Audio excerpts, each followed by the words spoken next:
Hello dear students, तो स्वागत है आप सभी का आपके अपने YouTube channel Lokesh Rahul academy में। आज हमारा chapter number 5 complex numbers and quadratic equations. आज हम पढ़ने वाले हैं। देखिए, ये चीजें तो आप सभी ने पता है, आप सभी को पढ़कर आए हो। क्वाड्रेटिक इक्वेशंस क्या होती है, कॉम्प्लेक्स नंबर्स आपके लिए एक न्यू कॉन्सेप्ट है, न्यू चैप्टर है। क्या चीज है कॉम्प्लेक्स नंबर, इसको समझेंगे, इसको बहुत अच्छी तरीके से एनालाइज करेंगे कि कॉम्प्लेक्स नंबर कैसे बना, किस तरीके से हम उसको सॉल्व करेंगे। ठीक है, तो कॉपी पेन निकाल लीजिए और बुक भी अपने साथ में निकाल लीजिए और देखते हैं कॉम्प्लेक्स नंबर के बारे में।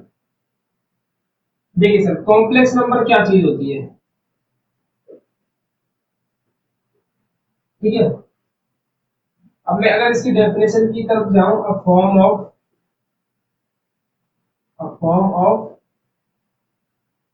ऑफ नंबर, ऐसा लिख दीजिए। इसे इसको डायरेक्ट ऐसे लिख देता हूं मैं, डेफिनेशन वगैरह छोड़ देते। कॉम्प्लेक्स नंबर कैसा होता है, कॉम्प्लेक्स नंबर होता है इस तरीके की फॉर्मेशन का, a प्लस आई बी। इसको आई नहीं बोलते, इसको बोलते हैं आयोटा। इसको क्या बोलते हैं, iota. a plus iota B एक नंबर की एक ऐसी फॉर्मेशन जो इस तरीके से लिखी जाती है, a प्लस आई बी। वो क्या कहलाती है, आपकी कॉम्प्लेक्स नंबर कहलाती है। यानी ऐसी फॉर्मेशन को हम कॉम्प्लेक्स नंबर बोल देते हैं। ठीक है, अब इस आई का पूरा रगड़ा है, यानी कि आई है, आई जो आई है इसकी वजह से ही कॉम्प्लेक्स नंबर का जन्म हुआ है। अब इस आई को समझते हैं कि आई क्या चीज है। तो हमने क्लास 10th में, थोड़ा सा प्रीवियस में जाता हूँ, 5 मिनट का थोड़ा बहुत इधर उधर करते हैं, 5 मिनट। तो क्लास 10th के अंदर हम जब जाते हैं तो हमने एक चीज पढ़ी थी, वो क्या थी, डिस्क्रिमिनेंट। डिस्क्रिमिनेंट, ठीक है, याद है आप सभी को। डिस्क्रिमिनेंट में क्या होता था, d बराबर बी स्क्वायर माइनस के 4ac होता था। ठीक है, तो d बराबर बी स्क्वायर माइनस के 4ac में एक कॉन्सेप्ट था, अगर याद है तो आपको, b स्क्वायर माइनस के 4ac लेस देन 0। ठीक है, जिसमें हम क्या बोलते थे कि इमेजिनरी रूट्स, क्या बोलते थे, इमेजिनरी रूट्स, यही तो बोलते थे। यानी 20 का माइनस 4ac लेस देन अगर 0 आता है तो हम बोलेंगे सर ये कैसे रूट्स है, इमेजिनरी रूट्स है, इन क्लास 10। ठीक है, हमें इनके सॉल्यूशंस हमको नहीं पता थे कि कैसा क्या होने वाला है आगे, कैसे आंसर्स आएंगे, कुछ भी नहीं पता था। फॉर एग्जांपल कि अगर मैं एक नंबर ऐसा लिखा मैंने, X square plus 1 equal to 0, तो सर ये निकल कर आया एक्स स्क्वायर बराबर माइनस का 1। अब इसको सॉल्व करूं तो x बराबर माइनस के 1 का अंडर रूट, इस तरीके से। अब अंडर रूट की वैल्यू, जब रूट की वैल्यू जो है जब माइनस के अंदर आ जाती थी क्लास 10th तक, तो हम कह देते थे क्या है ये, इमेजिनरी रूट्स, इमेजिनरी रूट्स। इसका कोई सॉल्यूशन नहीं है, इमेजिनरी पार्ट से। ठीक है, ये क्लास 10th तक की बात क्लियर होगी कि भाई इमेजिनरी पार्ट हो गया, माइनस की वैल्यू जो है, रूट की वैल्यू माइनस के अंदर आई हुई है, इसका कोई सॉल्यूशन नहीं मिल पा रहा है। कोई भी वैल्यू हो सकती है, यहाँ पर 3 भी हो सकता है, 4 भी हो सकता है, कुछ भी हो सकता है, एक आया। तो ये जो रूट माइनस के बाद जो रूट है, इसको हम इमेजिनरी रूट बोलते थे क्लास 10th के अंदर। इसको क्लास 11th के अंदर एक मैथमेटिशियन ने डिफाइन किया, जिसका नाम रख दिया उन्होंने आई। -1 की वैल्यू कितनी रख दी उन्होंने, आई। इसको हम इमेजिनरी पार्ट या इमेजिनरी नंबर के फॉर्मेशन के अकॉर्डिंग पढ़ते हैं। आई का मान रख दिया, आई बराबर बोल दिया इसको कि अंडर रूट -1। तो हम बोल सकते हैं एक्स बराबर क्या निकल कर आई है हमारी, आई निकल करके आई है। इसी आई को हमने बोला आयोटा। ठीक है, इसी आई को हमने क्या बोला, आयोटा बोला। और इसी आयोटा को इसकी फॉर्मेशन में इस तरीके से लिख दिया, तो ये बन गया आपका कॉम्प्लेक्स नंबर। कि आप अगर आई के साथ में किसी नंबर को लगा देते हो, आई के साथ में किसी भी नंबर को लगा देते हो, तो इस तरीके की जो फॉर्मेशन बन करके आएगी वो आपकी कॉम्प्लेक्स नंबर बन जाए। तो ये है कॉम्प्लेक्स नंबर की थ्योरी, जो हम क्लास 10th के अंदर पढ़ के आए हैं। कि कॉम्प्लेक्स नंबर कहाँ से जन्म लेता है, जब हम इमेजिनरी रूट्स को पढ़ते हैं। इमेजिनरी रूट्स को पढ़ा, 10th तक कुछ नहीं पता था, तो ये सब इमेजिनरी था, बहुत आसान सा लगता था यार, ठीक है जरूर माइनस में आ गया तो इसका आगे सॉल्यूशन नहीं करना, इमेजिनरी लिख के छोड़ देते हैं। लेकिन अब 11th में आगे हम इमेजिनरी लिख के नहीं छोड़ेंगे, हम इमेजिनरी को थोड़ा आगे और पढ़ेंगे, उसका नाम रख दिया, आई से डिनोट करेंगे आयोटा। तो ये एक इमेजिनरी पार्ट हो गया। ठीक है, इसको हम कॉम्प्लेक्स नंबर की फॉर्मेशन में कहीं की तरफ पढ़ेंगे। ये तो इसका जो है बेसिक है। ठीक है, ये है कॉम्प्लेक्स नंबर का बेसिक, की कहां से निकल करके आया। X square plus one, x की आई की वैल्यू कितनी होगी, अंडर रूट माइनस के वन। आप चाहो तो इसको नोट कर सकते हो, फिर आगे की तरफ बढ़ेंगे। तो कॉम्प्लेक्स नंबर क्या होता है, कोई भी अगर आपसे पूछता है तो डिनोट किससे करते हैं कॉम्प्लेक्स नंबर को, जेड से। जेड बराबर ए प्लस के आयोटा बी, ए प्लस आयोटा बी, इसको बोलते हैं कॉम्प्लेक्स नंबर। ठीक है, अच्छा अब इससे आगे की तरफ बढ़ते हैं।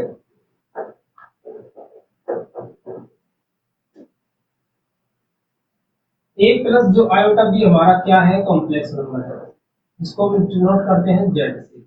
इसकी डेफिनेशन वगैरह के अंदर नहीं जा रहे हैं। A plus iota B is called complex number, ये है हमारा कॉम्प्लेक्स नंबर। कॉम्प्लेक्स नंबर का जो बिना आई वाला पार्ट है, ये इसको बोलते हैं हम रियल पार्ट। क्या बोलते हैं हम, रियल पार्ट, इसको बोलेंगे हम रियल पार्ट।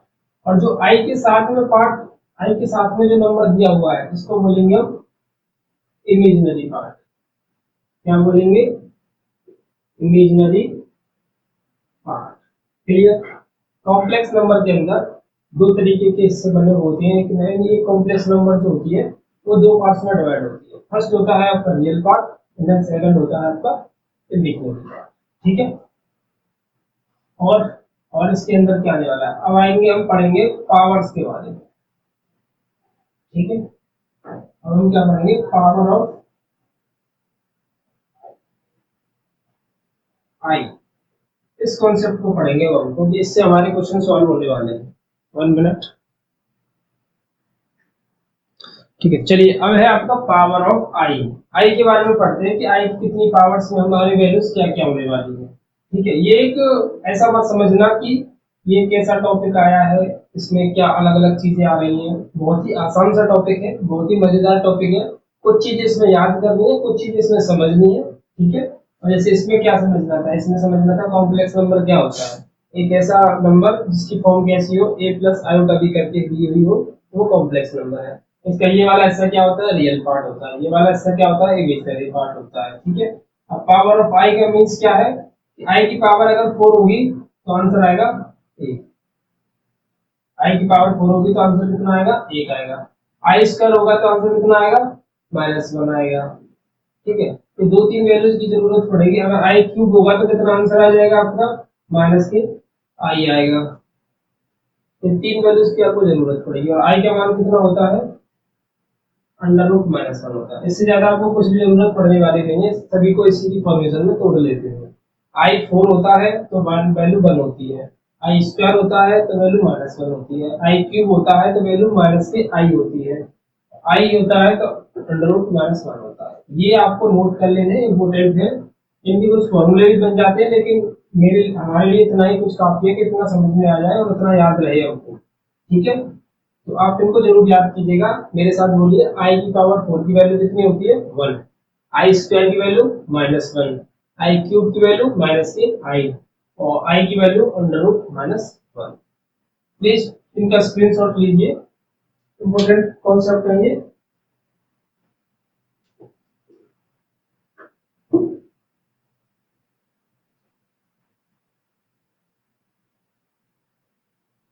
जल्दी से इसका स्क्रीनशॉट लीजिए।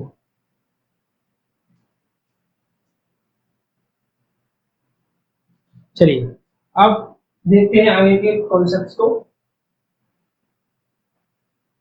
आगे क्या पढ़ेंगे हम कॉम्प्लेक्स नंबर के अंदर।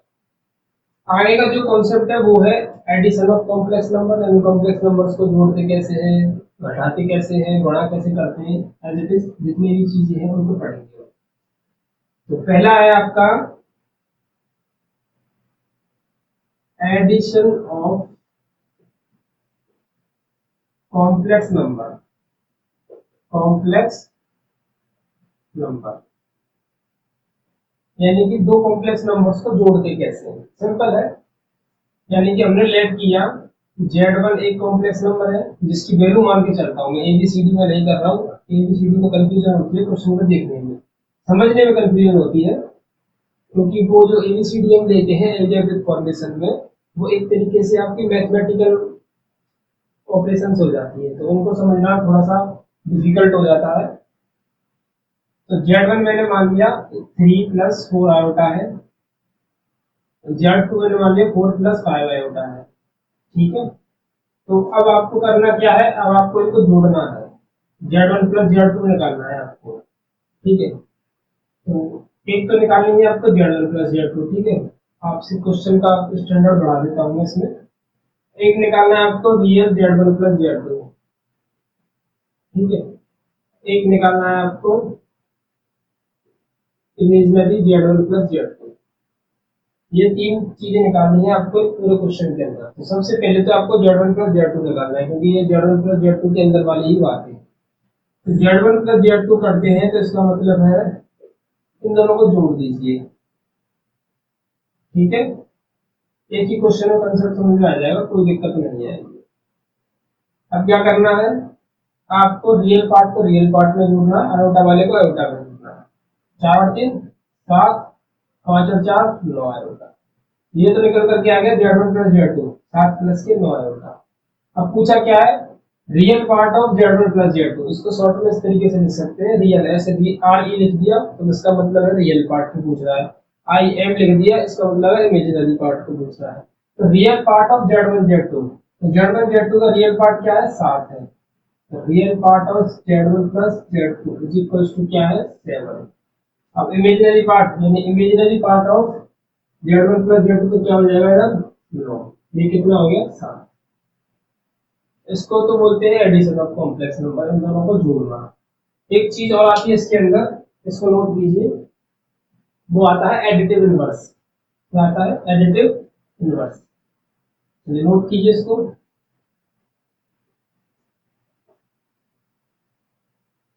अब क्या है, एक चीज और है, एडिटिव इनवर्स। एडिटिव इनवर्स क्या होता है, additive inverse. Sir additive inverse मतलब होता है, जैसे कि हमको दिया हुआ है एक Z1 3 प्लस 4 आयोटा, तो find the additive inverse of Z1।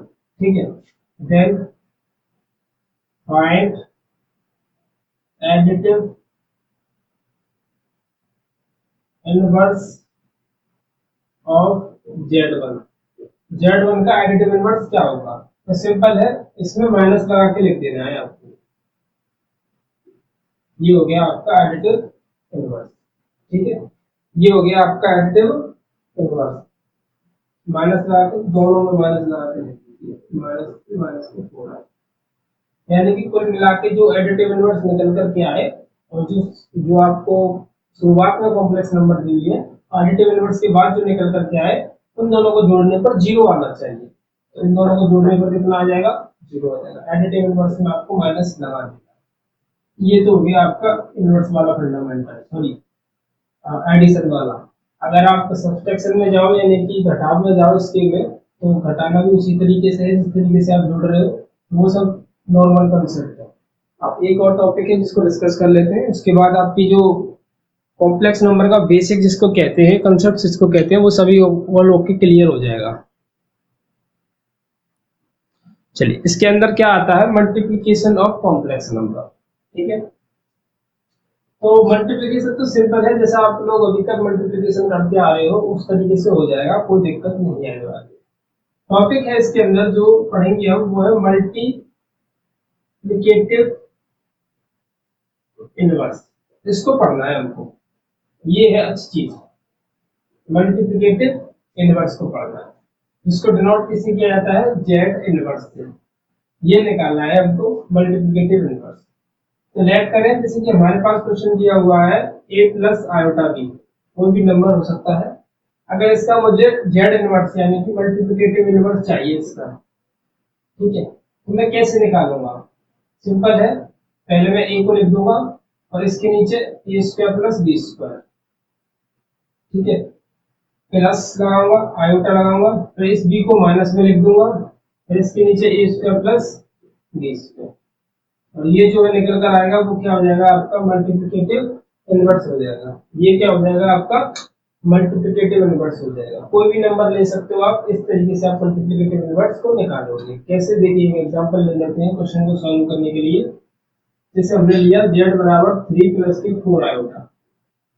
अब इसका z इनवर्स निकालिए, तो सिंपल है, 3 अपॉन इसका दोनों का स्क्वायर करना है, 3 का स्क्वायर प्लस के 4 का स्क्वायर प्लस आयोटा, फिर माइनस के 4 लिख देना है, फिर 3 का स्क्वायर प्लस के 4 का स्क्वायर, जेड इनवर्स 3, 3 का स्क्वायर 9 होता है, 4 का स्क्वायर 16 है, ये माइनस के 4 आयोटा आ गया, 9 प्लस के 16, ये हो जाएगा 3/25, वही 4i/20, ये निकल कर आ गया इसका मल्टीप्लीकेटिव इनवर्स। क्लियर? तो ये था आपका इस लेक्चर के अंदर लगभग 15 मिनट का वीडियो है, जिसके अंदर मैंने आपको बताया कि कॉम्प्लेक्स नंबर क्या होता है, कॉम्प्लेक्स नंबर को कैसे जोड़ते हैं, पावर ऑफ आई के बारे में बताया, एडिटिव इनवर्स बताया, मल्टीप्लिकेटिव इनवर्स बताया, जो कि बहुत ही इंपॉर्टेंट लेक्चर है कॉम्प्लेक्स नंबर के लिए।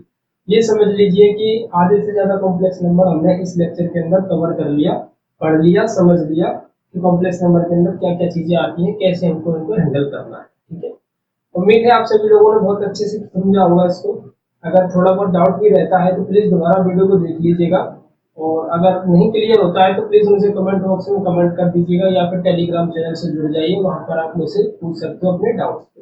मिलते हैं अगले लेक्चर में, जिसमें हम पढ़ेंगे आपकी क्लास 11th मैथ्स के चैप्टर 5 यानी complex number and quadratic equation के फर्स्ट एक्सरसाइज को, क्वेश्चंस को करेंगे, जो कि बहुत ही मजा आने वाला है उन क्वेश्चन को। तो कोई भी लेक्चर को मिस नहीं करेगा, पूरी सीरीज के हिसाब से लेक्चर नंबर 2 को भी आप लोग देखोगे। वीडियो को लाइक करे बिना कोई भी कहीं नहीं जाएगा, और जो चैनल पर नया हो चैनल को सब्सक्राइब जरूर करेंगे। ठीक है।